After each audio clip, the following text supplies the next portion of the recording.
form lymph. This is arteriole on the red one, and the blue one is venule, and in between these two, that's a capillary network.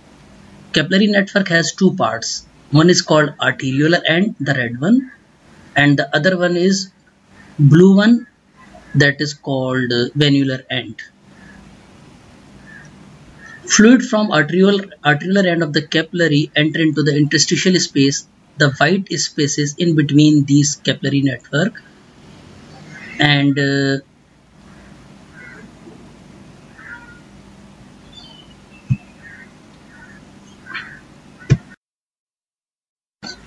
fluid which leaves the arterial end of the capillaries will enter into the venular end of the veins and enter into the main venous system. Now, what is lymph? Lymph is a fluid formed from an interstitial fluid, mainly contain proteins. It's clear to white in color and drain into blood. We have two main lymphatic systems or lymphatic ducts. One is called thoracic duct and the second is jugular venous lymphatic trunk. The thoracic ducts drain the lymph from the lower limbs, abdomen, left side of chest, left upper limb and left side of head and neck. That is the main lymphatic channel or lymphatic duct of our body. The other one which drains the right side of the head and neck, right chest and right upper limb, that is called jugular venous lymphatic trunk. So basically these are the two main lymphatic channels. This is another diagram which shows the lymphatic network. Now what is lymphedema? As the name indicates, the edema due to the lymphatic problem is called lymphedema. Basically we have four basic causes which leads to lymphedema. Number one, disturbances of water and protein balance. Second, increased concentration of proteins in the interstitial space. Third, exceed transport capacity of the lymphatic system. Fourth, caused by absent lymphatic vessels. So these are the four important causes of lymphedema. Lymphedema is divided into primary and secondary. When the lymphedema is present at birth because of absent lymphatic vessels or abnormal lymphatic vessels, that is called primary lymphedema, or if it is after that because of some problem, some blockage or some interruption in the lymphatic system, that is called secondary lymphedema. For example, in case of breast surgery, we are performing mastectomy and removal of the axillary lymph nodes. So as we know that axillary lymph nodes drains the breast as well as the upper limb. So when we remove the axillary lymph nodes, there is compromised lymphatic drainage of upper limb that may leads to lymphedema of the upper limb, and that's called secondary lymphedema. And what are the other causes of secondary lymphedema? Infections, malignancy, surgery, scar tissue, DVT, radiation. These all leads to secondary lymphedema.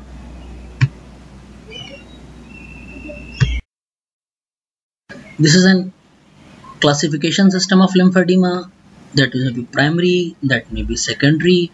Primary is further divided into congenital, precox and Dada according to age group. Congenital less than 1 year of age, precox is 1 to 35 years, tarda is more than 35 years of age. In some books and some classifications, the congenital is up to 2 years and the same precox is 2 to 35 years. And the secondary, lymphatic obstruction or lymphatic interruption.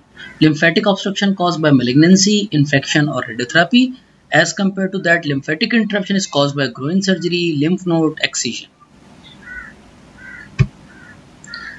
This is another very good slide which divides the previous one, congenital less than 2 years, precox 2 to 35 years, or lymphedema tarda more than 35 years. The most common one is lymphedema precox, which is 77 to 94%.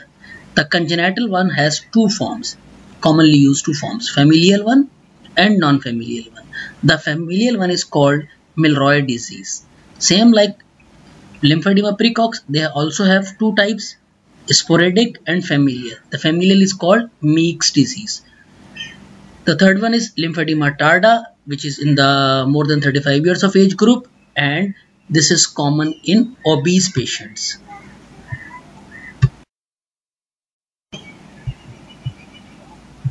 This is the same classifications, primary, secondary, and the causes of the primary and the secondary one. This is another classification that is called clinical classification of the lymphedema. The number one is subclinical. As the name indicates, subclinical, the grade 1, which edema is pitting and it's completely or largely disappear on elevation and bed rest. Type 2, the edema which does not pit, and the type 3 edema which has irreversible skin changes. And these are the clinical features.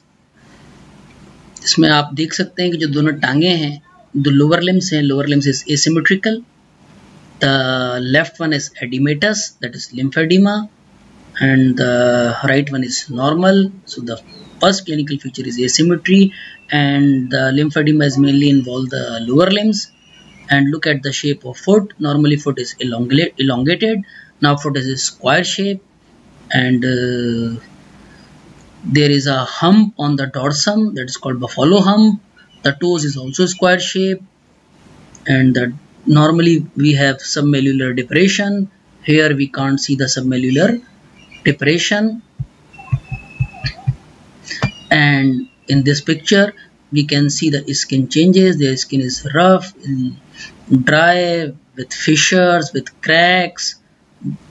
These are all the clinical features of lymphedema. Now, how we classify the severity of the lymphedema? Lymphedema may be classified mild lymphedema, moderate lymphedema, and severe lymphedema. If there is a 1 to 2 centimeter increase in girth between the involved and non-involved limb, that is called mild lymphedema. If it is 2 to 5 centimeter, it is moderate, or if it is more than 5 centimeter, that is called severe lymphedema.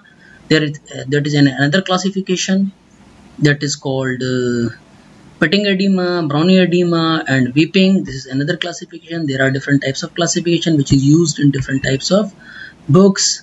So how we diagnose the lymphedema? The diagnosis is clinical. If anyone asks you an exam or in question or MCQs or BCQs, how will you diagnose the lymphedema? The diagnosis is clinical, but we need some investigation to identify the cause of that edema. That is Doppler ultrasound, CT, scan, MRI, lymphangiography, and lymphangioscintigraphy. And now, once you diagnose, the next and most important step is treatment. The main treatment is decongestive lymphatic drainage therapy. That is the main treatment. And at final year level, if you understand decongestive lymphatic drainage therapy, that is more than enough. The others are lymphovenous drainage, reduction limb surgeries, omental patch, lymph node transplant, and liposuction. So we are going to discuss the decongestive lymphatic drainage therapy. Decongestive lymphatic drainage therapy has 6 components: elevation, manual lymphatic drainage, compression, exercise, skin care, daily living precautions. We discuss one by one. Now, elevation. As we know that कि अगर किसी को limb में सूजन है, swelling है, और वो उसको लटका कर रखता है, हैंग करता है, तो लटकाने से उसकी सूजन बढ़ेगी. लेकिन अगर वो उसको एलिवेट कर लेता है तो उसकी सूजन कम हो जाएगी. So that is the basic principles here कि एलिवेट करने से स्वेलिंग कम होती है. ठीक है, तो this is elevation. Manual lymphatic drainage कि स्लोली स्क्वीज करें और स्क्वीज करके lymphatic accumulation of the lymphatic fluid है उसको डिस्टल टू प्रॉक्सिमल उसको पुश करें. These are the two pictures for manual lymphatic drainage. And third one is exercise and compression. Compression by different elastic or non-elastics or sport bandage or other compressive garments. We have a lot of things to compress the limb. When we compress the limb, there is no space for accumulation of fluid. So these are the few bandages to use for compression. These are the compressional bandage, and in this picture we can see that how we use this compressional bandage. This is compressional bandage, compressional garments, this is garment, this is sequential pneumatic pumps, again used for compression, and the last is skin care and hygiene. And these are the few pictures which shows before and after treatment. On left side before treatment, on right side after treatment, we can see a visible difference between the arms. And again there is another picture in which we can see the lower limbs, and before treatment and after treatment there is a marked difference between this treatment. Again another picture, and this is the lymphovenous anastomose. Okay, you connect the lymphatic duct to the venous nearby vein, and you can as you understand your anatomical region and your anatomy, the lymphatic vessels are very thin vessels, don't have any characteristic valve, so it is very difficult to make an anastomose with the lymphatics. Limb reduction surgeries: Sistrunk, Thompson, Human, Miller and Charles. And the basic concept of limb reduction surgeries to decrease the limb mass. अगर हम limb मास को कम कर देंगे तो patient की mobility increase हो जाएगी. पहले उसकी लोअर लिम्ब का वेट फॉर एग्जांपल अगर 20 kg था, अगर उसको हमने 15 भी kg कर दिया तो उसकी जो मोबिलिटी है वो इंक्रीज हो जाएगी और उसकी परफॉर्मेंस बढ़ जाएगी. And this cake shows the basic concept of limb reduction surgeries कि एक पीस निकाल दिया और उसके बाद रिमेनिंग केक के जो एजेस थे उनको आपस में स्टिच कर दिया. So this cause the reduction in the limb mass. The most commonly limb reduction surgery uses Sistrunk procedure, in which we remove the skin and subcutaneous tissue, and the